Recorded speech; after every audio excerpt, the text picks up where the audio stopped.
అంతర్జాతీయ మార్కెట్లో ముడి చమురు సెగలు ఇప్పుడు సామాన్యుడి వంటిల్లులోకి చేరుతున్నాయి. దేశవ్యాప్తంగా పెట్రోల్, డీజిల్ ధరలు లీటర్కు సగటు రూ. 3 పెరగడం కేవలం వాహనదారులకే కాదు, ప్రతి మధ్యతరగతి కుటుంబానికి ఒక పెద్ద ఆర్థిక షాక్. ఇప్పటికే నిత్యావసరాల ధరలతో సతమతమవుతున్న సామాన్యుడిపై ఈ తాజా పెరుగుదల గోరు చుట్టుపై రోకటి పోటులా మారింది. ప్రమాద గంటికలు మోస్తున్న రవాణా ఛార్జీలు, ఇంధన ధరలు పెరుగుదల ప్రభావం నేరుగా రవాణా రంగంపై పడుతుంది.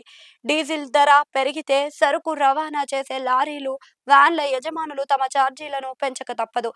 దీనివల్ల నిత్యావసరాలైన పాలు, కూరగాయలు, గుడ్లు, మాంసం వంటి రోజువారీ వస్తువుల ధరలు ఆకాశాన్నంటుతాయి.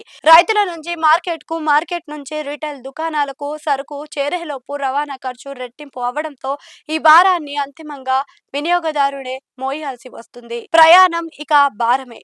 చదువు కోసం వెళ్లే విద్యార్థులు, ఉద్యోగాల కోసం తిరిగే సామాన్యులు ఇప్పుడు ప్రయాణం ఖర్చులు లెక్కలు వేసుకోవాల్సి వస్తుంది. ఆటో ఛార్జీలు, క్యాబ్లు, ప్రైవేట్ బస్సుల ఛార్జీలు పెరగడం ఖాయంగా కనిపిస్తుంది.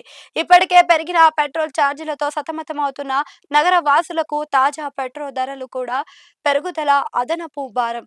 ఆన్లైన్ ఫుడ్ డెలివరీ సంస్థలు కూడా ఫ్యూయల్ ఛార్జెస్ పేరుతోనే డెలివరీ ఛార్జీలు కూడా పెంచే అవకాశాలైతే ఉన్నాయి. దేశానికి వెన్నెముక అయిన రైతుపై ఈ ప్రభావం మరింతగా తీవ్రంగా ఉంటబోతుందని తెలుస్తుంది. సాగు పనులకు వాడే ట్రాక్టర్లు, నీటి మోటార్లు, పంట కోత యంత్రాలని డీజిల్తోనే నడుస్తూ ఉంటాయి.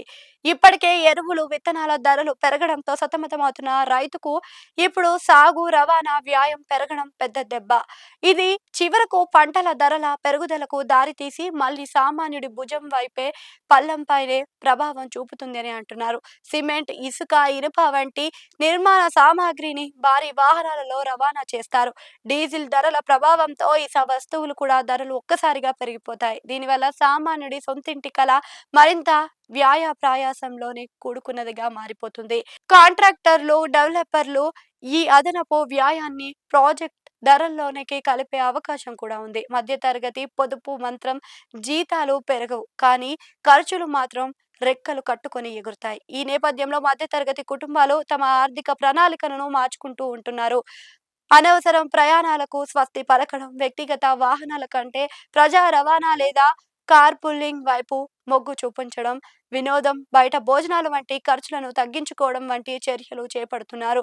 అనిశ్చితిలోనే సామాన్యుడు అంతర్జాతీయంగా రష్యా, ఉక్రెయిన్ లేదా మధ్యప్రాచ్య ఉద్రిక్తతలు తగ్గకపోతే ముడి చమురు ధరలు మరింత పెరిగే ప్రమాదం ఉందని ఆర్థిక నిపుణులు హెచ్చరిస్తున్నారు. ప్రభుత్వం పన్నుల తగ్గింపు ద్వారా ఉపశమనం కలిగించకపోతే సామాన్యుడి ఆర్థిక పరిస్థితి మరింత దారుణంగా మారిపోతుందని జనం భయపడుతున్నారు.